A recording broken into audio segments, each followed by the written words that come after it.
Hello chess friends, and welcome to the Chess channel, and welcome back to the FIDE candidates in 2022. So we're now already in the round 7, and we're following again the leader, which is of course Nepomniachtchi. Today he played his game with the black pieces against top grandmaster Richard Rapport, and still although Nepo is half of a point better than Fabiano Caruana, still I wouldn't say this is over, because still we have a very important game in the later stage of the tournament. We'll still see Fabiano Caruana playing with the white pieces against Nepomniachtchi. So even if Fabi is maybe the whole point behind the Nepo, still he can catch up in a direct win. And if he wins, for instance, his game against Nepo, then the direct duel is much more important than some other criteria. So we shouldn't forget about this, because in the game between Nepo and Caruana, when where Nepo had the white pieces, I think Fabiano outplayed a little bit Nepo. So still we'll wait, but I think we can agree that this is now a simple battle between Nepo and Fabiano Caruana. This will be really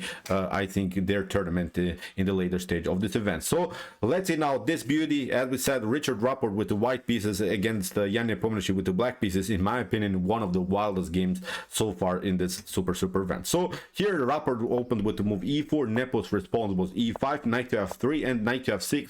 We have again the Russian game, and this is now the most popular opening for Nepo. He played this opening very often, but today we'll see a little bit different line. So they will see a much more aggressive line of the Russian game of the Petrov defense. Okay, here we have knight to e5, we have d6 kicking with the knight takes knight to f3, and here knight to e4, we have d4, and again this symmetrical variation with the move d5. So okay, as I mentioned it before, but we'll mention it again, what I like about the Petrov defense, that you have really a solid game. You have clarified your situation in the center of the board. The pawn structure is symmetrical, which is of course not in any favor, so you have equalized the game at least in an early stage of the game, which is of course very good for black. What I don't like, as I mentioned, is this outposted knight. Many times in the continuation, white will simply attack further the position with bishop to d3, c4, knight to c3, queen to c2, queen to b3. So it's now a simple battle for the d5 and e4 square here from white's perspective. So bishop to d3 we have here by Richard Rapport, and now Nepo changed a little bit his opening prep. He played now the so-called Marshall variation. In his previous Russian games he played knight to c6, which was the Staunton variation, and I think we can agree that the Staunton is more solid. You're bringing your knight out, you have better maybe defensive strategies, but this move bishop to d6, the Marshall variation, sounds even a little bit more aggressive. I think Marshall sounds really more aggressive than Staunton, because Marshall was really one of the best attackers in the Romantic era. So bishop to d6 is really an aggressive move, and look at this bishop is very active. Still this bishop can come into the game. I like more, I have to agree, this Marshall variation than this Staunton variation that Nepo used to play. So here the continuation, we have kingside castling, and still white continues with the main idea, with the pressure against this weak pawn on d5, but also against the knight on e4. We have c6, queen to b3, normal idea, continuing the pressure, and now bishop to g4 here by Nepo, attacking immediately the knight on f3. And this game is already dynamic. I really love this line. It's much more beautiful to see this line. Queen to b7 doesn't make sense, because the bishop to f3 is going to happen, g takes f3, queen to h4 is going to happen, so you lose the game tactically for sure. And even if you try maybe c takes d5, the same thing will happen. You don't have time to take out the pawn on d5 or the pawn on b7, because still bishop to f3, g takes f3. Now with queen to h4, I think the game is over here for white. White get challenged here on h2. The knight is very active, so here it's, I think, something that white could resign immediately. So after move here bishop to g4, Richard Rapport played bishop to e4. We have d takes e4, and now knight to g5 here by Rapport, of course attacking now immediately also the pawn on e4. The problem, I think, in this line is that you cannot play a more solid knight to d2, because I think black would sacrifice immediately the pawn with the move e3. Although it's maybe risky, but look at this. If you take with f takes e3, then again the queen comes very active into the game, and you have lost a defender here, because you want to play g3. Then of course if you play f takes e3, look at this, queen to h4 could happen, you play d3, but now we can even sacrifice bishop to g3, h takes g3, queen to g3, and the white king is naked. So it's, I think, again, a completely losing game here for white. So even if it let's go back here, even if you take with the queen here after potential e3, then you get rook to e8, and look at this bishop on d6 is active, this bishop on g4 is active, we have occupied the e file, the queen can come into the game, so still simply no time here to take. So that's why you see this knight from f to d2 is not working. So that's why here knight to g5 had to be played by Richard Rapport, and he is at least attacking now the pawn on e4. So we have now bishop to e7 attacking now the knight on g5, we have knight takes e4, and now after move queen to d4, here the game becomes really wild, because now Richard Rapport has the opportunity to take out the pawn on b7, because the bishop is not anymore on this diagonal, the bishop on d6 is not anymore there, and it's not such an active bishop, because okay, the bishop in e7 is a good piece, but at least it's not attacking immediately the castle king. So that's why after move queen to d4, Richard Rapport played now queen to b7, attacking now here the rook, and there is not such a good way here to defend this position. You have to make some kind of a reaction, and there is only one good move here for black. Black has to actually take out the knight on e4, but black has now to allow here also white to take out the rook on a8. And the problem, I think, a little bit here for white is that the queen is cornered, but still the queen has escape routes by taking out the pawn on a7. I'm telling you this because if you don't use your escape route, then the queen could be stuck here. So now Nepo found a beautiful move that has been played in chess history, and it was a beautiful bishop to h3, of course, threatening immediately checkmate. The problem again for you here from white perspective is that f3 here maybe to protect your g2 pawn is not working, because you get simply bishop to c5, the king has to escape here to h1, and now with queen to e2 you're attacking the rook. The rook doesn't have any more squares, so it's game over. You have to play something like rook to g1, bishop to g1, whatever happens, you have maybe king to g1, but then you have here a checkmate. If you take of course this bishop, then you get checkmated on h2. So this is not working. So you see f3 is not an opportunity here for white. So that's why you have to find different lines. So here that's why in the continuation Richard Rapport took simply g takes h3. And when we watch now this position, it's obvious that black has lost a whole rook, but of course black has now a situation where at least black can create perpetual checks, and that's exactly what Nepo hoped for. Here he's saying, okay, I will have maybe a draw against Richard Rapport, which is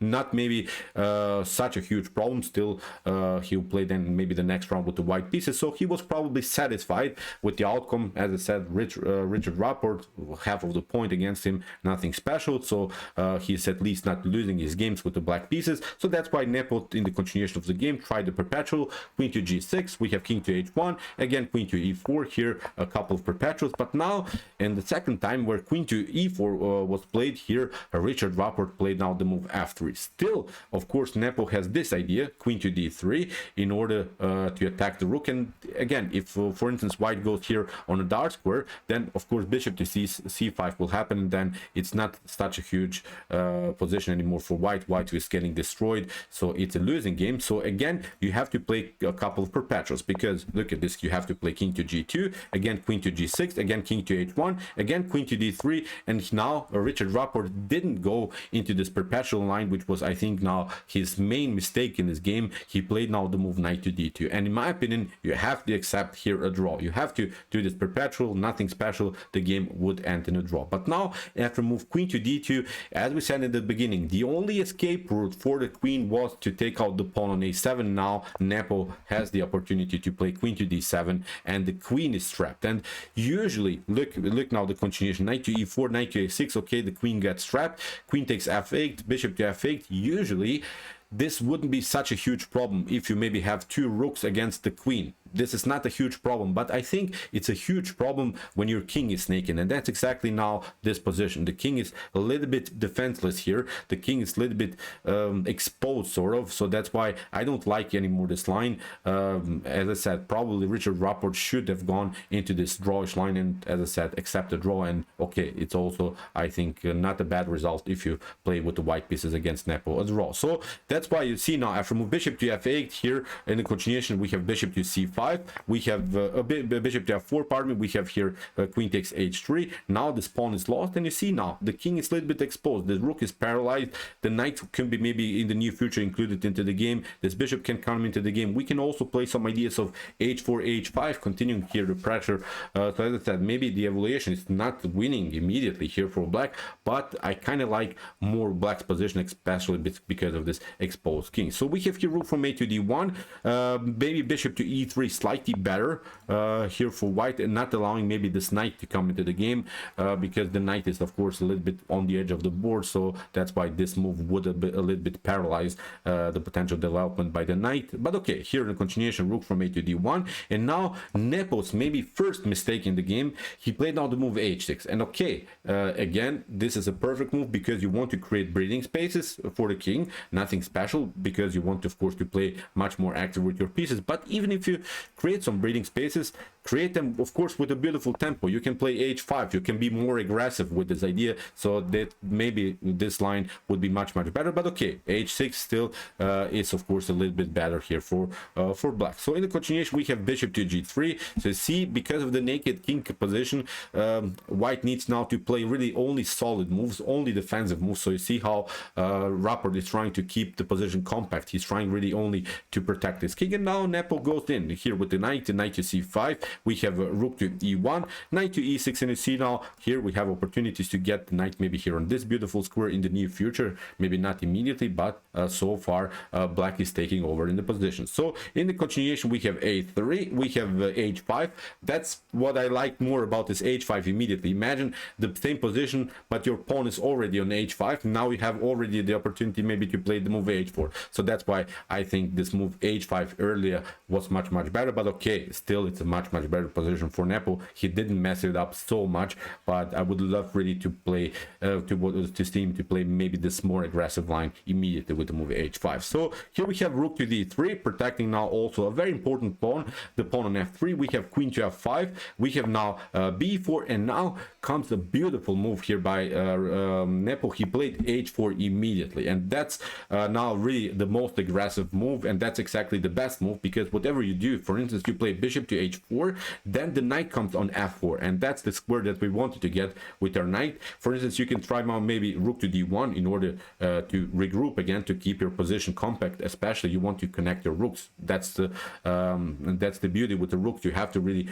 keep them connected. But now after rook to d1, you see queen to h3 is going to happen. You lose the battle here around the square, f3 or g2, so it's game over. Even if you play something like, I don't know, rook to d2, then again we have queen to h5, double attack against the pawn on f3, but also double attack against the bishop on h4. You play maybe something like bishop to g3, but now with queen to f3, again the game is over. So really stunning tactics. King to g1, then you have knight to h3. It would be a beautiful checkmate. So even if you play, I don't know, maybe something like rook to e3 in this position, then it's not getting any better, because again queen to h3 with the direct threat against the square on g2, you can maybe protect this one, but now with queen to h4 you lose the bishop, and again the game's, I think, over here for white. So that's why after move h4, Richard Rapport retreated, sort of. He's retreating with the bishop to b8. So it's really wild to call it like this, but this is the only good square now for the bishop, in order to keep the bishop where it cannot be attacked by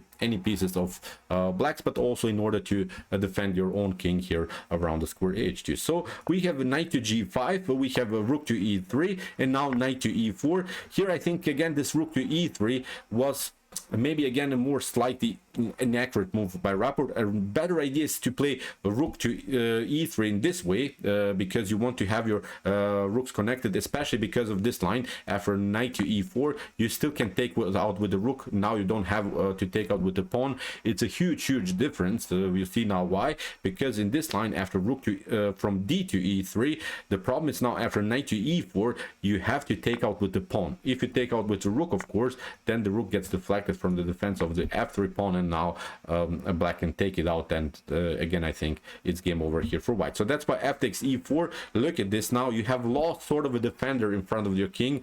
Now the king is really naked, and this was again a mistake by Rapport. Now here Jan Nepomniachtchi has now completely winning endgame here, I think. So queen to f2, we have h3, very important move now by Richard Rapport. This was the only way to defend this position, because if you don't do that, if you do anything else, then black is going to be one that plays h3. Then you cannot take, of course, rook to h3, because your own rook is hanging here on e1. So here after move queen to f2, as we said, h3, the only defensive move here by Rapport. Bishop to e7, so here Nepo is trying to get more pieces into the attack. We have bishop to h2, and now bishop to g5, attacking the rook. We have bishop to g1, attacking the queen. Of course the queen doesn't have so many good squares, but I like here Nepo's choice. He stayed with the queen very active. He played now queen to d2. So we have rook to e2, queen to d3, attacking now also both of these pawns. We have bishop to e3, and again I like Nepo's choice. He's not simplifying the game. He's saying, I have only two pieces, I will stay with both of them in order to continue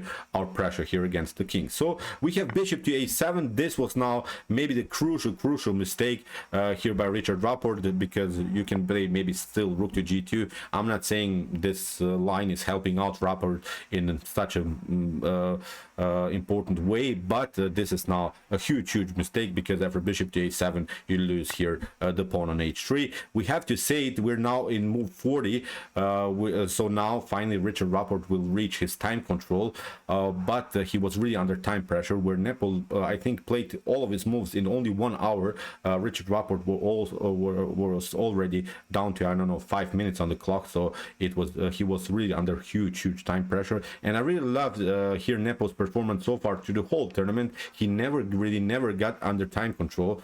He never got pressured by time in this event, which is also something worth to say here. The time pressure can be really present, because you have only 2 hours on the clock without increment, so they're playing the first 40 moves without increment. So that's why after queen to h3 the game is basically over. We have king to g1, queen to g3, king to f1, and now h3. So see, the pawn is using now used now as also a beautiful attacking piece. So basically here from this point on the game is over for Richard Rapport. So after move h3 here, Richard Rapport tried bishop to g1, tried of course to keep somehow more defenders in the game, but here after move bishop to h4 in this position Richard Rapport resigned. So what's the point? Let's see possible continuations. There is always this threat to take out the rook. There's also the threat of queen to g2. There is also the threat of h2. So these are 3 tactical ideas, and you're basically zugzwanged here, because if you play something like rook to d1, look at this, you get also queen to f3, so you have to cover maybe with the bishop. But so now